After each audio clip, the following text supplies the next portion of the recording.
નમસ્કાર વિદ્યાર્થી મિત્રો, હું ચિંતન બારૈયા ઓટોમેટિવ સબ્જેક્ટના ધોરણ 10ના યુનિટ પહેલું તેમાંનું સેશન 6 ફ્યુલ સપ્લાય સિસ્ટમ વિશે આજે આપણે અભ્યાસ કરવાનો છે. આ અભ્યાસમાં આપણે એવું શીખશું કે 4 વ્હીલ અને 2 વ્હીલરમાં ટેન્કમાંથી ફ્યુલને એન્જિન સુધી કઈ રીતના પહોંચાડવામાં આવે છે તેની પદ્ધતિઓ વિશે આપણે ચર્ચા કરવાની છે.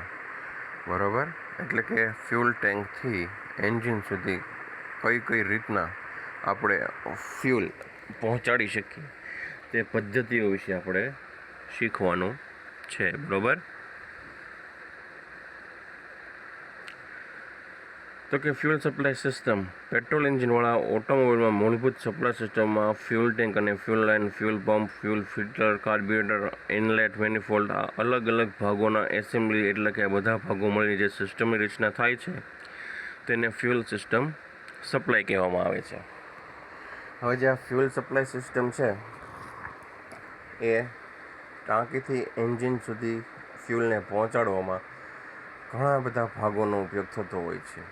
હવે પેટ્રોલ એન્જિન હોય તો તમે જોશું કે એમાં fuel tank, fuel line, fuel pump, fuel filter, carburettor, inlet, manifold આ અલગ અલગ ભાગોનું જરૂર પડે છે.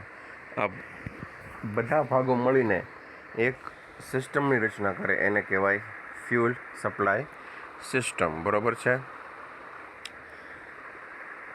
તો એમાં ફ્યુલ સપ્લાય સિસ્ટમની જે અલગ અલગ પદ્ધતિ છે એમાં આપણે સૌથી પહેલાં ચર્ચા કરીશું એ છે ગુરુત્વાકર્ષણ પદ્ધતિ. કેવી? ગુરુત્વાકર્ષણ પદ્ધતિ. આ પદ્ધતિમાં એવું હોય કે ફ્યુલની ટેન્ક છે એ ક્યાં હશે તો કે ઉપરની બાજુએ, અને એન્જિન ક્યાં હશે? નીચે. એટલે આપણું ફ્યુલ છે એ ગુરુત્વાકર્ષણ બળને આધારે ડાયરેક્ટ ક્યાં પહોંચશે? એન્જિનમાં. આપણે જનરલી 2 વ્હીલમાં આ પ્રકારની સિસ્ટમ જોવા મળે છે. બરાબર, આકૃતિમાં તમે જોઈ શકો કે આપણી ફ્યુલ ટેન્ક ક્યાં હોય? ઉપર, અને એન્જિન ક્યાં છે? નીચે.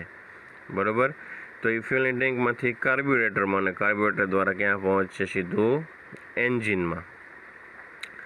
તો આપણે આકૃતિમાં દર્શાવ્યા પ્રમાણે ગુરુત્વાકર્ષણ પદ્ધતિ 2 વ્હીલરમાં ઉપયોગ થાય છે. આ પદ્ધતિમાં ફ્યુલની ટાંકી ઉચ્ચ સ્થાન પર મૂકવામાં આવે છે, ત્યાંથી ગુરુત્વાકર્ષણ દ્વારા જાય છે. આ પદ્ધતિ ખૂબ સરળ અને સસ્તી છે, પરંતુ ફ્યુલની ટાંકી કાર્બ્યુરેટરની ઉપર જ રાખવી એ ફરજિયાત ને આવશ્યક છે. આ એક પ્રકારનો ગેરલાભ છે. એટલે આ સિસ્ટમમાં એક વસ્તુ તો પાકે કે તમારું કાર્બ્યુરેટર હંમેશા નીચે રહેશે અને ફ્યુલની ટેન્ક ઉપર રહે. આ બે વસ્તુ છે એ તમારે ફિક્સ થઈ જાય, એમાં આપણે કાંઈ ફેરફાર કરી શકીએ નહીં એની ડિઝાઇન માટે. એટલે આ એનો એક ગેરલાભ વર્ણવવામાં આવ્યો છે. ત્યાર પછી આવે છે દબાણની પદ્ધતિ. પ્રેશર સિસ્ટમમાં સજ્જડ બંધ કરેલ ફ્યુલની ટાંકીનો ઉપયોગ થાય છે. બરાબર, એટલે એમાં એર ટાઈટ એક ટાંકી હોય. ટાંકીમાં દબાણ એન્જિન અથવા અલગ અલગ એર પંપના માધ્યમથી બનાવવામાં આવે છે. હવે એમાં જે દબાણ છે ને અલગ અલગ પંપ દ્વારા અથવા એન્જિનના દ્વારા જ બનાવવામાં આવે છે. શરૂ કરવા માટે પંપ હાથ દ્વારા ચાલુ કરવામાં આવે છે.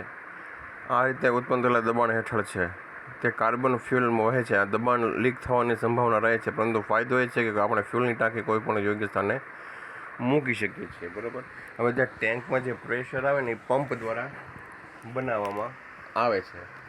આ સિસ્ટમમાં લીક થવાની શક્યતા એ છે કે ભાઈ પ્રેશર આપણે ક્રિએટ કરીએ એ ક્યાંકથી લીક પણ થાય. બરાબર, પણ આ સિસ્ટમનો ફાયદો એ છે કે આપણે ટાંકી આપણી ઈચ્છિત જગ્યાએ, એટલે કે આપણા વાહનની ડિઝાઇનમાં કોઈ પણ જગ્યાએ ટાંકી આપણી અનુકૂળતા પ્રમાણે ફિક્સ કરી શકીએ. બરાબર, કે ગુરુત્વાકર્ષણ પદ્ધતિ પ્રમાણે નહીં કે કાર્બ્યુરેટરની ઉપર જ આપણી ટેન્ક હોવી જોઈએ. બરાબર, આ એક એને ફાયદો છે.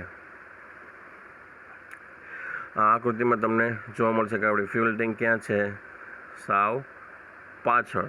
આમાં તમને ફ્યુલ લાઇન જોવા મળશે, એર ઇન્ટેક જોવા મળશે, ફ્યુલ ફિલ્ટર જોવા મળશે, એર ક્લીનર છે, ફ્યુલ ગેજ છે, ફ્યુલ પંપ છે. બરાબર, આ બધી વસ્તુ તમને આ આકૃતિમાં માઉન્ટ થયેલી જોવા મળે છે. આ બધા ભાગો એકસાથે મળી અને ફ્યુલ ક્યાં પહોંચાડે છે? આપણા એન્જિન સુધી. બરાબર, હવે બીજી 2-3 પદ્ધતિઓ વિશે ચર્ચા કરી લઈએ.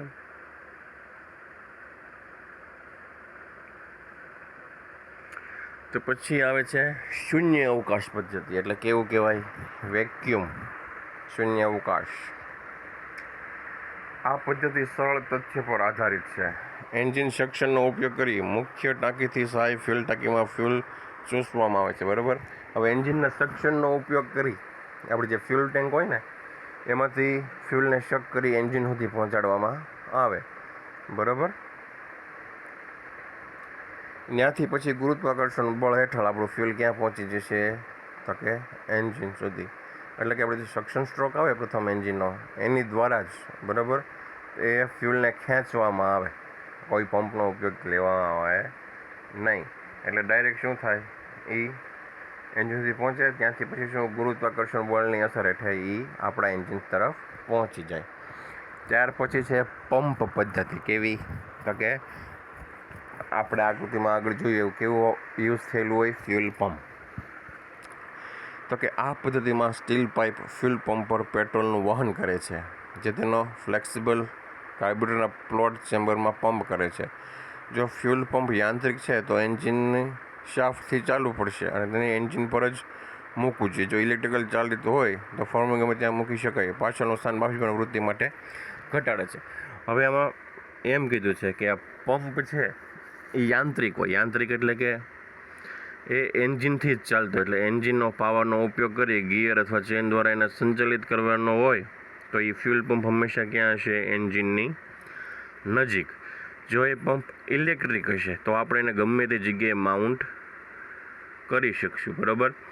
પંપ છે એ શું કરશે? તો કે ફ્યુલ ટેન્કમાંથી ફ્યુલનું સક્શન કરી હાઈ પ્રેશરાઇઝ કરી અને એન્જિનના સિલિન્ડર સુધી પહોંચાડે છે. બરાબર. આ છે આપણી ફ્યુલ પંપ પદ્ધતિ. બરાબર છે. હવે હાલમાં પ્રચલિત છે એવી ફ્યુલ દાખલ કરવાની પદ્ધતિ MPFI વિશે થોડુંક ચર્ચા કરી લઈએ. કેટલાક આધુનિક વાહનોમાં પેટ્રોલ ઇન્જેક્શન સિસ્ટમનો સફળતાપૂર્વક ઉપયોગ કરવામાં આવ્યો છે. બરાબર. પેટ્રોલ ઇન્જેક્શન સિસ્ટમ એને MPFI એન્જિન. આ પદ્ધતિમાં કાર્બ્યુરેટર એકસાથે વહેંચી નાખવામાં આવે છે. એટલે શું કરે? સિલિન્ડર પ્રમાણે જેટલા સિલિન્ડર એટલા કાર્બ્યુરેટર. એ કાર્બ્યુરેટરથી બધે સપ્લાય ન થાય પણ બધાને પોતપોતાના સિલિન્ડરને કાર્બ્યુરેટર દેવામાં આવે. નોઝલના માધ્યમથી ફ્યુલ પ્રમાણમાં ફ્યુલ રૂપાંતર થાય. હવે જેમાં છે ને ફ્યુલનો છંટકાવ થાય એકસાથે, કેવું? સ્પ્રે. જેને લીધે શું થાય? ફ્યુલ ઓછો ઉપયોગ થાય. પછી હવામાં પ્રવાહમાં વિતરિત થાય છે. દરેક સિલિન્ડરમાં અલગ અલગ પદ્ધતિ ઉપયોગ કરવામાં આવે છે. તે વિવિધ બળ અને ગતિ શરતો હેઠળ મિશ્રણ નિયંત્રિત કરે છે. બરાબર. દરેક સિલિન્ડરના ઉપયોગ પ્રમાણે, એટલે જ્યાં પાવર સ્ટ્રોક હોય પેટ્રોલ એન્જિનમાં તો એ જગ્યાએ સક્શન જ્યાં થવાનું હોય એ પ્રમાણે અહીંયા ફ્યુલનું દાખલ કરશે. બધાને ઇન્ડિવિજ્યુઅલ પોતપોતાના કાર્બ્યુરેટર હોય. વાહનની ઝડપ અને ગતિ અને લોડ પ્રમાણે એ દરેક જગ્યાએ એનું ફ્યુલ પૂરું પાડે છે.